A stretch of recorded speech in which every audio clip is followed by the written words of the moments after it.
إن أريد إلا الإصلاح ما استطعت وما توفيقي إلا بالله۔ اسی پر حکمت کتاب میں سے سورہ یاسین کی آیہ مبارکہ 51، 52 اور 53 باترجمہ تلاوت کی ہیں۔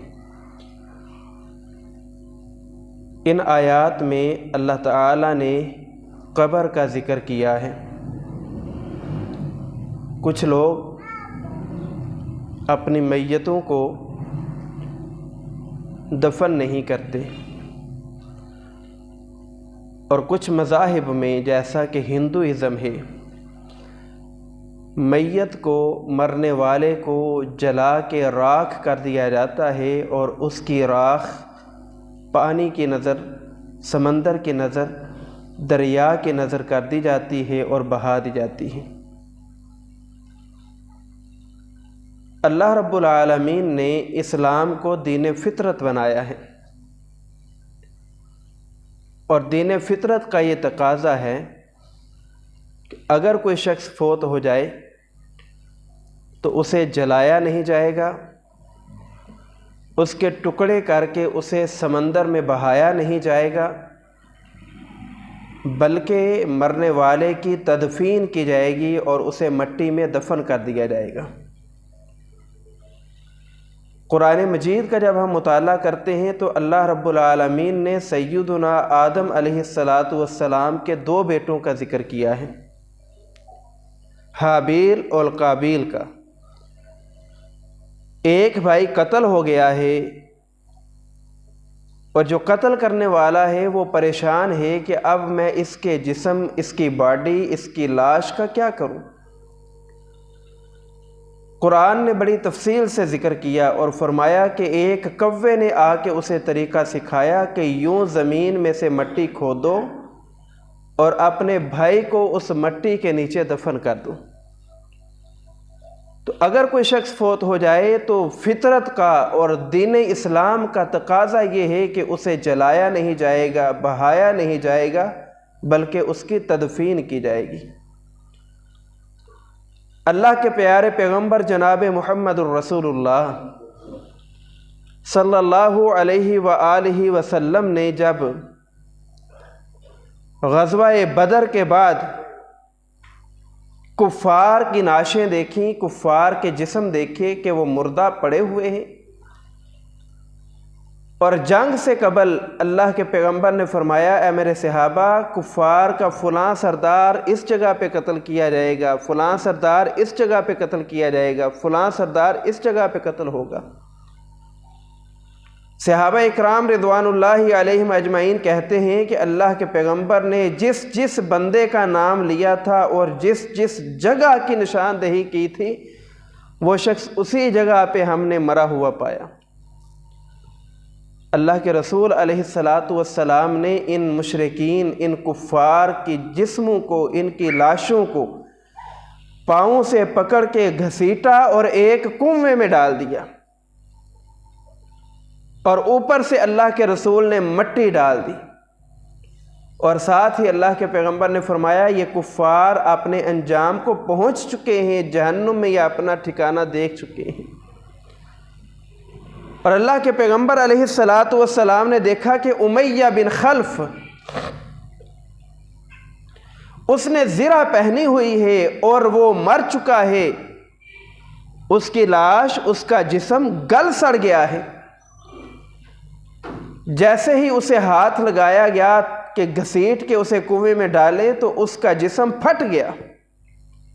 اللہ کے پیغمبر صلی اللہ علیہ وسلم نے صحابہ سے فرمایا میرے صحابہ، اس مشرک کو ادھر ہی پڑا رہنے دو، اس پر مٹی ڈال دو اور پتھر پھینک دو، اس کا جسم یہیں پہ دبا دو، چھپا دو، اسے یہیں پہ دفن کر دو۔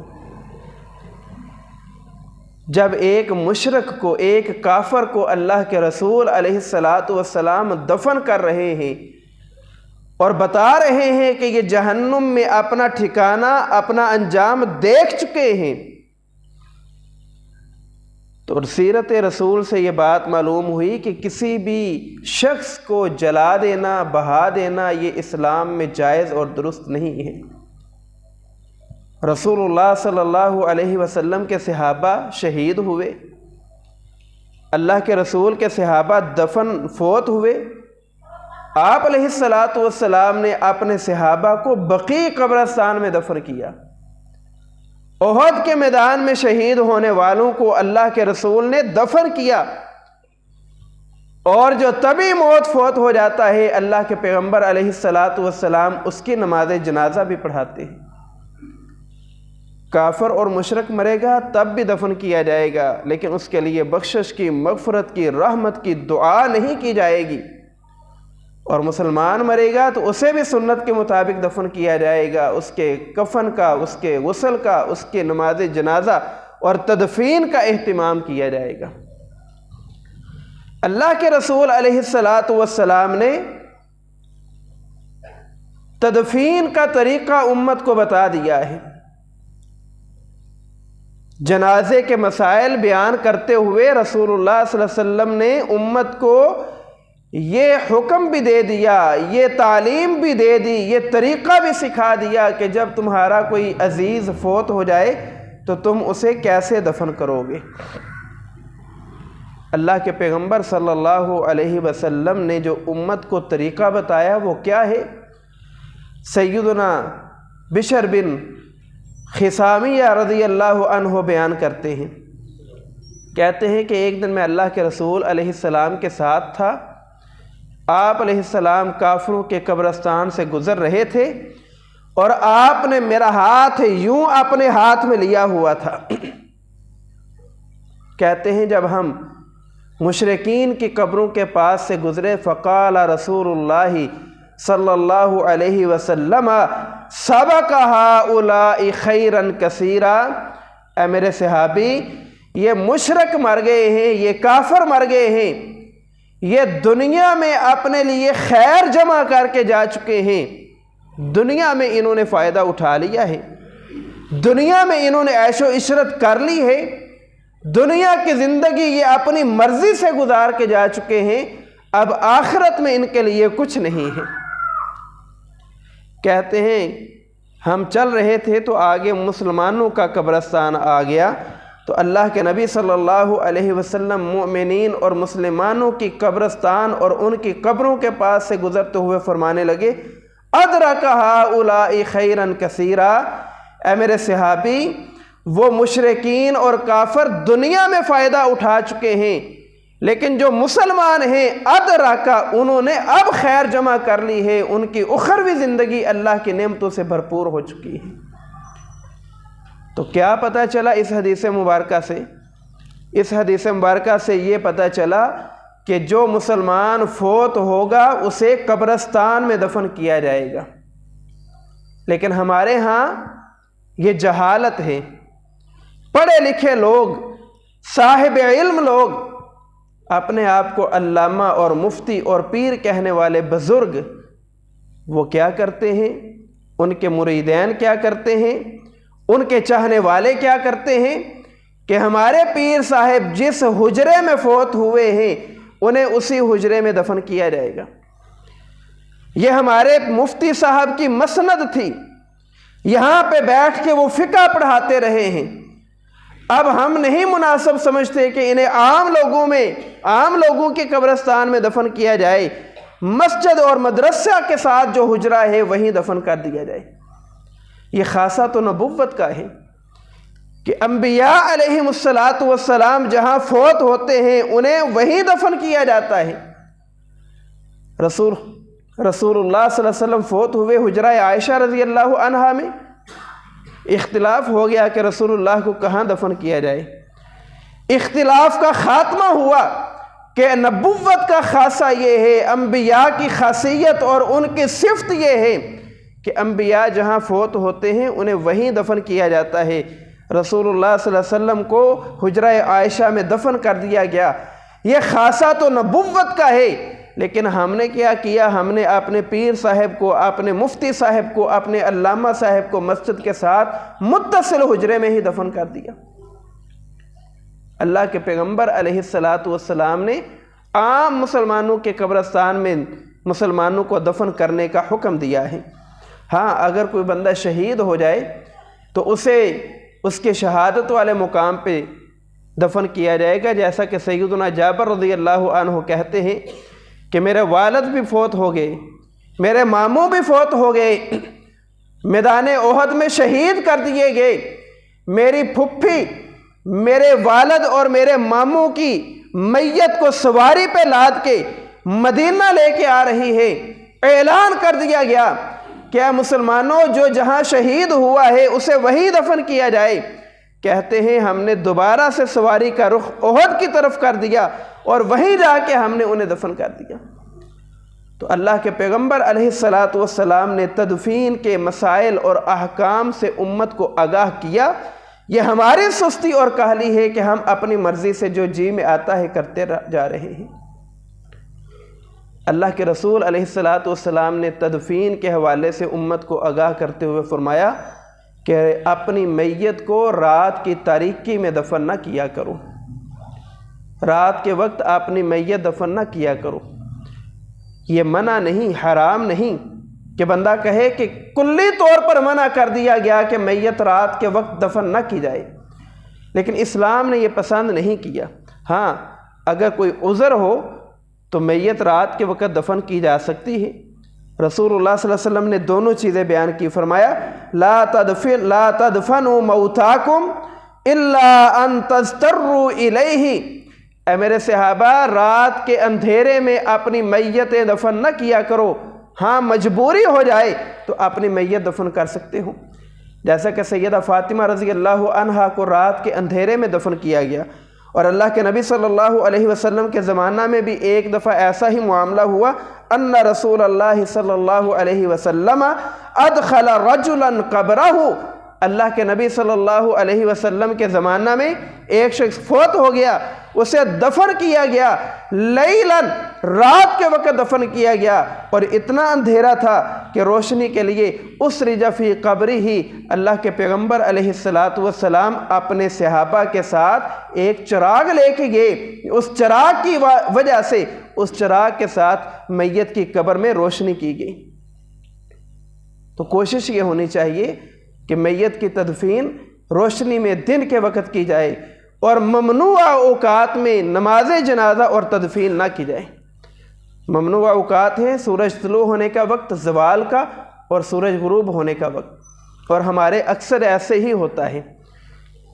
ہمارے جو حنفی بھائی ہیں وہ اعلان کرتے ہیں کہ فلاں بندہ فوت ہو گیا، اس کی نماز جنازہ نماز عصر کے بعد ادا کی جائے گی۔ اب نماز عصر تو آج کل ان کی کہلیں ہوتی ہے تقریباً 4 سوا 4 بجے کے قریب، 4 سوا 4 بجے کے قریب نماز پڑھ کے قبرستان جنازگاہ جانا، اتنی دیر میں تو مغرب کا ٹائم ہو جاتا ہے۔ تو وہ جو وقت ہے نماز عصر کے بعد مغرب سے پہلے سورج غروب ہونے کا جو وقت ہے، اس وقت میں نماز جنازہ اور تدفین کرنا یہ رسول اللہ صلی اللہ علیہ وسلم کی سنت سے ہمیں نہیں ملتی ہے۔ اور پھر اللہ کے رسول صلی اللہ علیہ وسلم نے قبر کی کھدائی کا بھی حکم دیا، اور کیا فرمایا؟ آپ نے فرمایا اے میرے صحابہ، یہ جو احد میں شہید ہونے والے میرے صحابہ ہیں نا، ان کی قبریں کھلی، کشادہ اور گہری کھودو۔ تو کیا پتہ چلا کہ قبر کھلی، کشادہ اور گہری ہونی چاہیے۔ اکثر شہروں میں ایسا ہوتا ہے کہ چھوٹی سی قبر بنا دی جاتی ہے، کیوں جی؟ یہ جگہ کی قلت ہے۔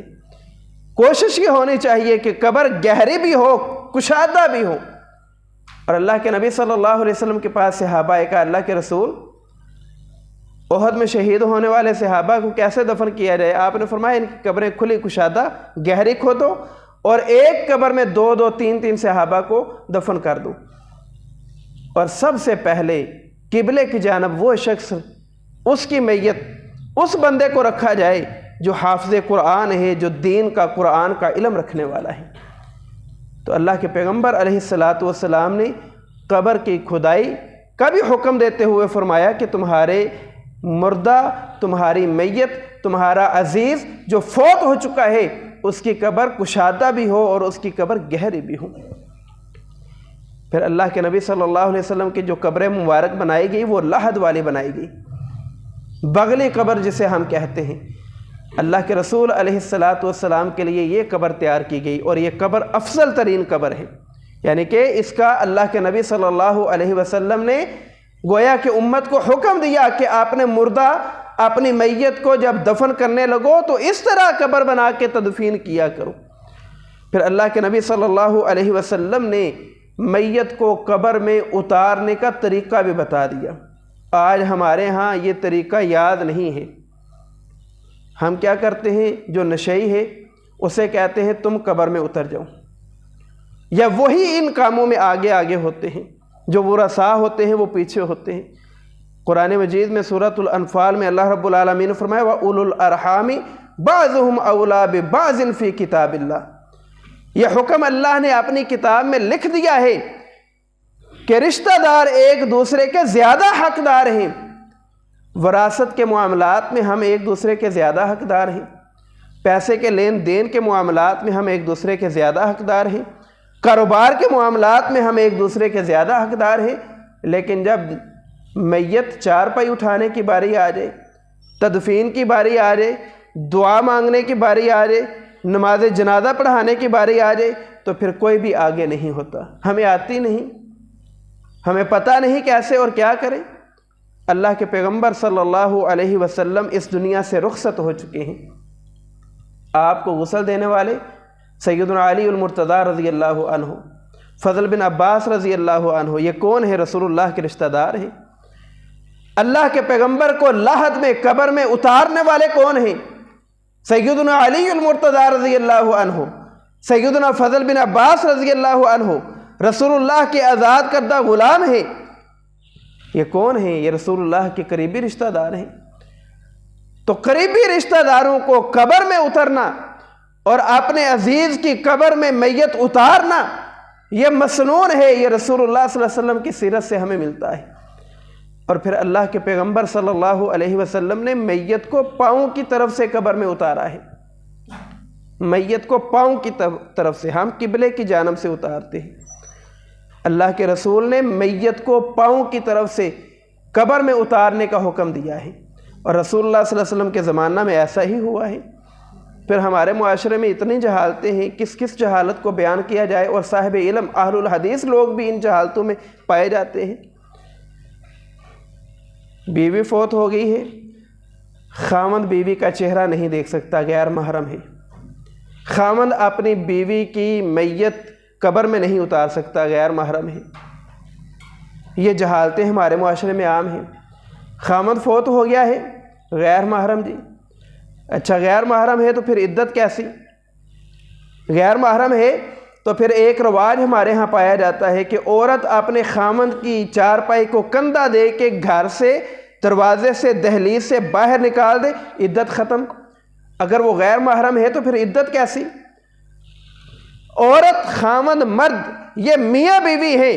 اللہ کے پیغمبر صلی اللہ علیہ وسلم کی وہ حدیث جو آپ گزشتہ 1-2 جمعہ میں سن چکے ہیں کہ آپ نے سیدہ عائشہ سے فرمایا عائشہ اگر تو پہلے فوت ہو جائے گی نا تو میں تجھے غسل بھی دوں گا، تجھے کفن بھی پہناؤں گا، اور تجھے خود قبر میں اتاروں گا۔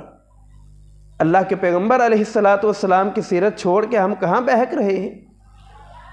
اور اللہ کے پیغمبر صلی اللہ علیہ وسلم نے آپ علیہ السلام پھر ایک اور مسئلہ، ایک تو یہ کہتے ہیں نا کہ غیر محرم ہاتھ نہیں لگا سکتا، اور دوسرا پھر کہتے ہیں کہ غیر محرم میت بھی نہیں اتار سکتا، جبکہ غیر محرم میت قبر میں اتار سکتا ہے، عورت کی میت قبر میں اتار سکتا ہے۔ اللہ کے پیغمبر علیہ السلام کی بیٹی فوت ہو گئی، سیدہ زینب رضی اللہ عنہا، آپ علیہ السلام قبر پہ آئے، آپ نے فرمایا اے میرے صحابہ ذرا میری بیٹی کی قبر میں داخل ہو جاؤ، اور یہ جو کنکریاں وغیرہ پڑی ہوئی ہیں انہیں صاف کر دو، قبر اچھی حالت میں بنانی چاہیے۔ ہم یہاں پہ دیکھتے ہیں قبر کھودنے والوں کو بس وہ ایک فارمیلٹی پوری کرتے ہیں۔ اللہ کے نبی صلی اللہ علیہ وسلم نے قبر صاف ستھری بنانے کا حکم دیا۔ آپ نے فرمایا میرے صحابہ ذرا میری بیٹی کی قبر میں اترو، یہ جو کنکریاں وغیرہ پڑی ہوئی ہیں یہ ذرا ہٹا دو، قبر صاف ستھری بہترین کر دو۔ پھر اللہ کے نبی علیہ السلام نے فرمایا وہ شخص جس نے آج رات مباشرت نہیں کی، وہ قبر میں آئے اور میری بیٹی کی میت قبر میں اتارے۔ اس کا معنی یہ ہے کہ مباشرت کی وجہ سے بسا اوقات انسان کے جسم میں کمزوری ہو جاتی ہے، اور میت قبر میں اتارنا یہ کمزور لوگوں کا کام نہیں، طاقتور لوگوں کا کام ہے۔ اللہ کے پیغمبر نے فرمایا کہ وہ شخص میت اتارے، میری بیٹی کی میت قبر میں وہ اتارے جس نے آج رات حق زوجیت ادا نہ کیا ہو۔ سیدنا طلحہ رضی اللہ تعالی عنہ، ابو طلحہ رضی اللہ تعالی عنہ قبر میں اترے، قبر کی حالت درست کی، اور رسول اللہ صلی اللہ علیہ وسلم کی بیٹی سیدہ زینب رضی اللہ عنہا کی میت قبر میں اتار دی۔ تو غیر محرم عورت کی میت قبر میں اتار سکتا ہے، یہ جہالت ہے جو آج ہمارے اندر پائی جاتی ہے۔ اور ایک عورت ساری زندگی بے پردہ پھرتی ہے، بازاروں میں، گلیوں میں، پورا محلہ، پورا شہر جانتا ہے، اور جب فوت ہو جاتی ہے پھر اس کے پردے کا ویلا اور اس کا رونا رویا جاتا ہے۔ ساری زندگی رسول اللہ کی سنت کے خلاف، لیکن جب وہ فوت ہوئی تو پھر بہت سے مسائل جنم لے لیتے ہیں۔ پھر اللہ کے نبی صلی اللہ علیہ وسلم نے فرمایا کہ جب تم میت کو قبر میں اتارو تو دعا پڑھو، ایک گھٹنا بچھا دو اور میت کو قبر میں اتارتے ہوئے دعا پڑھو۔ ہم میں سے اللہ ماشاءاللہ کسی کو یہ دعا آتی ہو، ورنہ بوڑھے ہو گئے ہیں، داڑیاں سفید ہو گئی ہیں، 70-80 سال 90 سال عمر، لیکن ہمیں دعا نہیں آتی۔ اور اتنی جہالت جو نوجوان قبر میں میت اتار رہا ہے اسے بھی دعا نہیں آتی، اور اتارتے ہوئے وہ کہتا ہے کلمہ شہادت۔ ہم سب اشہد اللہ پڑھنا شروع کر دیتے ہیں۔ اللہ کے پیغمبر صلی اللہ علیہ وسلم نے فرمایا جب تم میت قبر میں اتارو بسم اللہ وعلی ملت رسول اللہ، یہ دعا پڑھ کے اپنی میت قبر میں اتارو۔ اللہ کے پیغمبر علیہ السلام نے یہ طریقہ بتا دیا۔ پھر اللہ کے نبی نے فرمایا کہ جب تم میت قبر میں اتارو تو اسے یوں پہلو کے رخ، ہم چت لٹاتے ہیں، یوں پہلو کے رخ لٹاؤ تاکہ اس کا چہرہ قبلے کی جانب ہو جائے، ہم چت لٹاتے ہیں اور اس کا چہرہ قبلے کی جانب موڑ دیتے ہیں۔ یہ طریقہ چلتا آ رہا ہے، لیکن سنت طریقہ یہی ہے کہ آپ یوں پہلو کے رخ لٹائیں تاکہ اس کا چہرہ جو ہے وہ قبلے کی جانب ہو جائے۔ پھر ایک اور بات، ہم قبرستان جاتے ہیں تو بڑے بن ٹھن کے، بڑے سنور کے جاتے ہیں۔ قبرستان تو یہ عبرت کی جگہ ہے، یہ آخرت کی یاد دہانی کی جگہ ہے، اور جب تدفین کا وقت آتا ہے، مٹی ڈالنے کا وقت آتا ہے، تو ہم پیچھے ہمارے سفید کپڑوں پہ مٹی نہ لگ جائے۔ اللہ کے نبی صلی اللہ علیہ وسلم نے امت کو قبر پر مٹی ڈالنے کا حکم دیا ہے۔ وہ بیچارہ جو قبر کھودنے والا ہے وہ مصیبت میں پڑ جاتا ہے، اکیلا ہی بیچارہ لگا ہے۔ یہ شوق شہروں میں ختم، دیہاتوں گاؤں میں بھی ختم ہوتا نظر آ رہا ہے کہ میت کے وہ رسا جانے اور ان کا کام جانے۔ اللہ کے رسول صلی اللہ علیہ وسلم نے قبر پر مٹی ڈالنے کا حکم دیا۔ ان رسول اللہ صلی اللہ علیہ وسلم صلی جنازہ، اللہ کے رسول نے نماز جنازہ پڑھائی۔ پھر اللہ کے نبی علیہ السلام قبر پر آئے۔ جب قبر تیار ہو گئی تو اللہ کے نبی علیہ السلام نے فحس علیہ من قبل رأسہ ثلاثہ، رسول اللہ صلی اللہ علیہ وسلم نے اس کے سر کی جانب سے کھڑے ہو کر ان دونوں چلوں میں مٹی لی اور 3 چلو قبر پر رسول اللہ صلی اللہ علیہ وسلم نے ڈال دی۔ آپ علیہ السلام قبر پر مٹی ڈال رہے ہیں، امت کو درس دے رہے ہیں، لیکن ہم ہیں کہ ہم کہتے ہیں ہمارے کپڑے، ہمارے ہاتھ گندے ہو جائیں گے۔ پھر اللہ کے نبی صلی اللہ علیہ وسلم نے قبر کے حوالے سے، آپ گزشتہ جمعہ سن چکے ہیں کہ ایک بالش سے بلند قبر بنانے سے منع کیا، اور قبر اونٹ کی کوہان جیسی ہونی چاہیے، قبر پر کچھ نہیں لکھنا چاہیے، اور قبر پر اذان نہیں پڑھنی چاہیے۔ قبر پر کھڑے ہو کر اذان پڑھنا، یا جو اذکار ہمارے ہاں رواج پا چکے ہیں، یا جو قبر پر 3 دن کے لیے خیمہ لگا کے قرآن مجید کی تلاوت کرنا، یہ سراسر رسول اللہ صلی اللہ علیہ وسلم کی سنت کی مخالفت ہے۔ اللہ کے نبی علیہ السلام نے قبر پر کھڑے ہو کر میت، مرنے والے، فوت شدہ کے ثابت قدمی کی دعا کرنے کا حکم دیا۔ آپ علیہ السلام ایک دفعہ نماز جنازہ پڑھا کے فارغ ہوئے۔ سیدنا عثمان غنی رضی اللہ عنہ کہتے ہیں تو اللہ کے نبی علیہ الصلوۃ والسلام نے فرمایا استغفروا لاخیکم، اے میرے صحابہ اپنے اس بھائی کے لیے مغفرت کی دعا کرو۔ استغفروا لاخیکم، اپنے اس بھائی کے لیے مغفرت کی دعا کرو، واسألوہ، اس کے لیے سوال کرو، التثبیت، کہ اللہ تعالیٰ اسے ثابت قدم رکھے، اللہ تعالیٰ اسے ثابت قدم رکھے۔ کیوں؟ فَإِنَّهُ الْآنِ يُسْأَلُ، اب فرشتے آ چکے ہیں، وہ اس سے سوال کر رہے ہیں، من ربک، من نبیک، ما دینک، تیرا رب کون، تیرا نبی کون، تیرا دین کون سا، سوال ہو رہے ہیں۔ دعا کریں کہ اللہ تعالیٰ اسے ثابت قدم رکھے۔ تو میت کے لیے ثابت قدمی کی دعا کرنا یہ رسول اللہ کا حکم، رسول اللہ کا طریقہ، اور وہاں کھڑے ہو کر اذانیں پڑھنا اور جو کچھ ہم دیکھ رہے ہیں اور کر رہے ہیں یہ رسول اللہ صلی اللہ علیہ وسلم کی سنت کے بالکل خلاف ہے۔ اللہ کے رسول نے اس سے منع کیا، اور اللہ کے رسول نے یہ کوئی طریقہ نہیں دیا، یہ دین میں بدعات ہم نے رواج کر دی ہیں۔ اور پھر ایک اور چیز ہے کہ اللہ کے نبی علیہ الصلوۃ والسلام کبھی کبھی قبرستان میں نماز جنازہ پڑھانے سے پہلے ہی چلے جایا کرتے تھے۔ بلکہ ایک دفعہ تو ایسا ہوا کہ اللہ کے نبی علیہ الصلوۃ والسلام قبرستان میں گئے، تو قبرستان میں جب پہنچے تو دیکھا کہ ابھی قبر تیار نہ تھی۔ آپ علیہ الصلوۃ والسلام ایک جگہ بیٹھ گئے اور آپ نے اپنا سر جھکا لیا۔ صحابہ کہتے ہیں کہ اللہ کے رسول کے گرد ہم بھی بیٹھ گئے، اور قبرستان میں اتنی خاموشی، اللہ کے رسول کی موجودگی میں اتنی خاموشی کہ ایسے ہی کہ جیسے ہمارے سروں پہ پرندے بیٹھ گئے ہوں، ذرہ برابر بھی آواز نہیں آ رہی۔ پھر اللہ کے نبی نے سر اٹھایا آسمان کی طرف، پھر اللہ کے رسول علیہ الصلوۃ والسلام نے دوبارہ زمین کی طرف دیکھا، اور اللہ کے نبی صلی اللہ علیہ وسلم نے 3 دفعہ ہی ایسا کیا، اور ساتھ ہی اللہ نے فرمایا، اللہ کے رسول نے فرمایا استعیذوا باللہ من عذاب القبر، اے میرے صحابہ یاد رکھ لیں عذاب قبر سے اللہ رب العالمین کی پناہ مانگا کریں، اللہ سے دعا کیا کریں، اللہ عذاب قبر سے بچا لے، اللہ عذاب قبر سے محفوظ رکھ۔ عذاب قبر پہ آپ 2-3 جمعے سن چکے ہیں، لیکن آپ کو یاد نہیں ہے کہ عذاب قبر برحق ہیں۔ آج ہمارے اس شہر میں یہ فتنہ رواج عروج پا چکا ہے کہ عذاب قبر کوئی چیز نہیں، یہ تو من گھڑت باتیں ہیں۔ اللہ کے پیغمبر صلی اللہ علیہ وسلم کہہ رہے ہیں میرے صحابہ اللہ سے دعا کیا کرو اللہ عذاب قبر سے بچا لے۔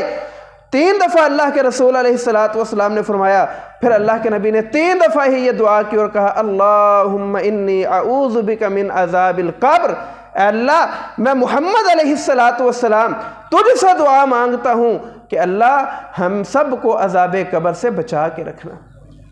تو قبرستان میں اگر ہم وقت پہ پہنچ جائیں تو آخرت یاد کریں، عذاب قبر سے بچاؤ کی دعائیں کریں، جو وہاں مومنین موحدین مدفون ہیں بخشش اور مغفرت کی دعا کریں۔